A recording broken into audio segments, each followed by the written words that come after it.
کہا جاتا ہے کہ جھوٹ کے پیر نہیں ہوتے، اس لیے وہ زیادہ دیر تک نہیں چل سکتا۔ شاید اسی لیے سازشی نظریات کے مکار اور شاطر موجدوں نے خلائی اڑن تشتریوں کا سہارا لے کر کبھی ثابت نہ ہو سکنے والے جھوٹ کو UFOs کا نام دیا اور پتنگ کی طرح ہوا میں اڑایا۔ لیکن لگتا ہے کہ 1947 سے ہوا میں اڑتی دکھائی دینے والی خلائی اڑن تشتریوں کے جھوٹ کو ابھی تک کوئی مناسب لینڈنگ پلاٹ نہیں ملا تھا۔ چونکہ ان سازشی نظریات اور مفروضوں کا پہلا ہدف مغربی آبادی کی سوچ کو امریکہ کے زیر اثر سائنسی تصورات کے تابع کرنا تھا، لہٰذا مصنوعی خبروں کے تقریباً 50 سال بعد خلائی مخلوق اور اڑن تشتریوں کے تصورات کے نفوذ کی سطح ناپنے کے لیے امریکہ میں ایک سروے کروایا جاتا ہے۔ اس سروے کے مطابق سن 1995 تک امریکہ کی 1/3 آبادی اپنے ذہن میں یہ بات بٹھا چکی تھی کہ ان کے ملک میں اڑن تشتری والی خلائی مخلوق نے ڈیرے ڈال لیے ہیں۔ امریکیوں کی یہ سوچ اس بات کا ثبوت ہے کہ مغرب کی آبادی اس وقت تک سائنسی تصورات کے تابع ہو چکی تھی۔ سازشی نظریات کے ان مفروضوں کو تقویت جدید فزکس کے بابا آدم آلبرٹ آئنسٹائن کے خیالات سے بھی ملتی ہے۔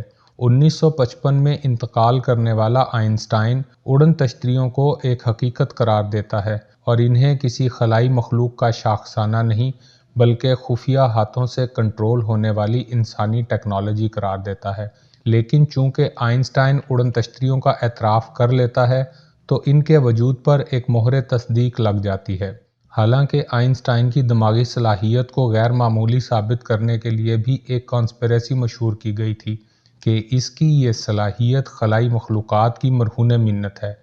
یاد رہے کہ دنیا میں مصنوعی کاغذی کرنسی اور سودی سرمایہ دارانہ نظام کی شروعات اور اسے مستحکم کرنے میں آئنسٹائن کا کردار بہت نمایاں ہے۔ یہ وہی دور تھا جب ایک طرف تو نت نئی ایجادات ہو رہی تھیں اور دوسری طرف لوگوں کو سائنس سے متاثر کرنے کے لیے بے شمار جھوٹ گھڑے جا رہے تھے۔ معصوم امریکی شہریوں کے تجسس اور خوف کا فائدہ ہر دور میں اٹھایا گیا ہے۔ 21ویں صدی کے آغاز میں امریکی ریاست کولوراڈو سے تعلق رکھنے والی ایک امریکی خاتون نے مبینہ طور پر سان لوئس قصبے میں اپنی بنجر اراضی کا فائدہ اٹھانے کے لیے ایک واچ ٹاور تخلیق کیا۔ اس ٹاور کا مقصد خلائی مخلوقات کی نقل و حمل پر نظر رکھنا ہے۔ کباڑ کی چیزوں کا اتوار بازار دکھائی دینے والی اس مضحکہ خیز جگہ کے حوالوں سے اب تک دسیوں کتابوں کے صفحات کالے کیے جا چکے ہیں۔ خلائی مخلوقات کی الف لیلہ گھڑنے کے لیے اس جگہ کو یورپ کے برمودا ٹرائی اینگل کا نام دیا گیا ہے۔ ناخواندہ اور مفلوک الحال سان لوئس کے رہنے والے یہاں آنے والے سیاحوں کو خیالی کہانیاں سنا کر ان کی توجہ حاصل کرتے ہیں اور پیسے بٹورتے ہیں۔ گزشتہ 70 سالوں سے انسانی سوچ کو اپنے سحر میں جکڑ کر رکھنے والی اڑن تشتریوں کے متعلق کہا جاتا ہے کہ یہ دنیا بھر میں کہیں بھی بجلی اور مواصلات کے نظام کو مفلوج کرنے کی صلاحیت رکھتی ہیں۔ ایسا انکشاف اس وقت سامنے آیا جب 9 جون 2007 کو امریکہ میں اٹلانٹا اور جارجیا کے ہوائی اڈوں پر مسافر طیاروں کی آمد و رفت کو کنٹرول کرنے والا نظام کسی تکنیکی خرابی کے باعث اچانک فیل ہو گیا۔ اس خرابی کی وجہ سے ملکی اور غیر ملکی پروازوں کی آمد و رفت کا سلسلہ منقطع ہو گیا۔ ایسے میں امریکہ نے اپنے ایوی ایشن کے محکمے کی ساکھ کو بچانے کے لیے اسے خلائی اڑن تشتریوں کا شاخسانہ قرار دے دیا۔ امریکی حکام کی غیر واضح رائے کو UFO ایکسپرٹس نے فوراً سے پہلے سند کے طور پر قبول کر لیا۔ 21ویں صدی کے آغاز تک میڈیا اس قدر ترقی کر چکا تھا اور ریسرچ کے ایسے سینکڑوں ادارے قائم ہو چکے تھے جن کی بنیاد پر حقیقت کو موم کی ناک کی طرح کسی بھی رخ موڑا جا سکتا تھا۔ تحقیق کے نام پر من پسند حقائق کی تشہیر میں نیشنل جیوگرافک کو ایک منفرد مقام حاصل ہے۔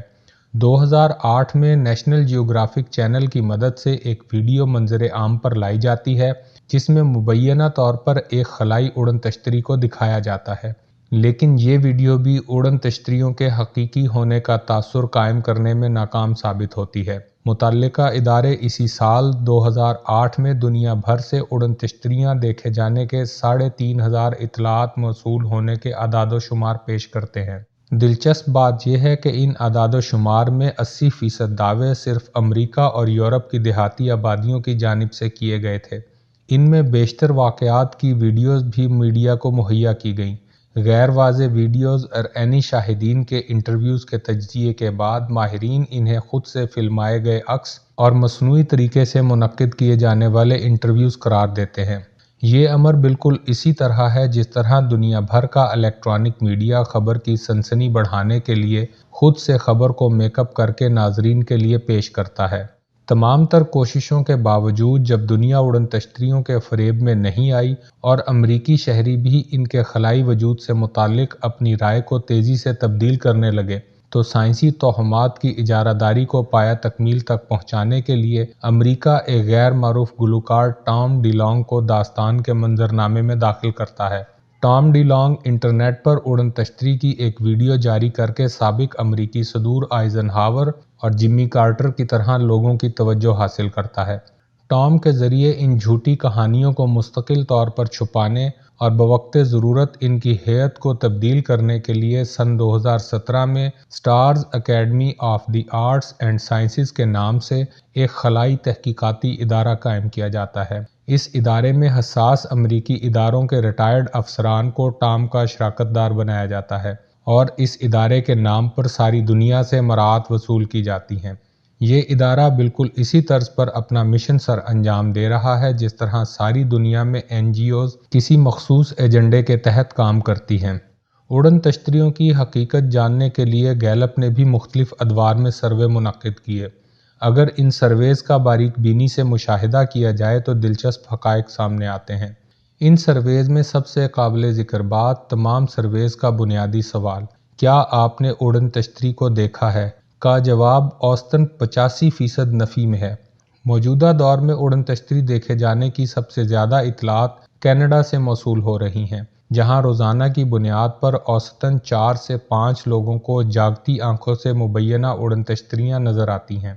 فانوس کی طرح ہوا میں معلق آگ کے شعلے اور بادلوں میں اڑتی تکونی پتنگ نظر آنے والی اڑن تشتریوں سے متعلق اگر تمام حقائق کی کڑیاں جوڑی جائیں تو روسویل کے کھیت میں ملنے والا ملبہ، ایریا 51، سوئٹزرلینڈ کا خلائی رابطہ کار، سان لوئس کا watch centre, Tom D long کی اکیڈمی، نیشنل جیوگرافی کی ڈاکومنٹریز میں کسی ایک بھی مستند عینی شاہد کی گواہی، اور بالآخر 28 اپریل 2020 کو پینٹاگون کا ان کے حوالے سے صاف انکار، اس نتیجے کو اخذ کرنے کے لیے کافی ہیں کہ خلائی اڑن تشتریوں کے متعلق تمام باتیں، مفروضے، ہیلوسینیشن یا مخصوص مقاصد کے اہداف کے حصول کے لیے دنیا میں پھیلائے گئے جھوٹ ہیں۔ ان کا مقصد محض لوگوں کو مذہبی نظریات سے دور کر کے سائنسی تصورات کے تابع کرنے کے سوا کچھ اور نہیں ہے۔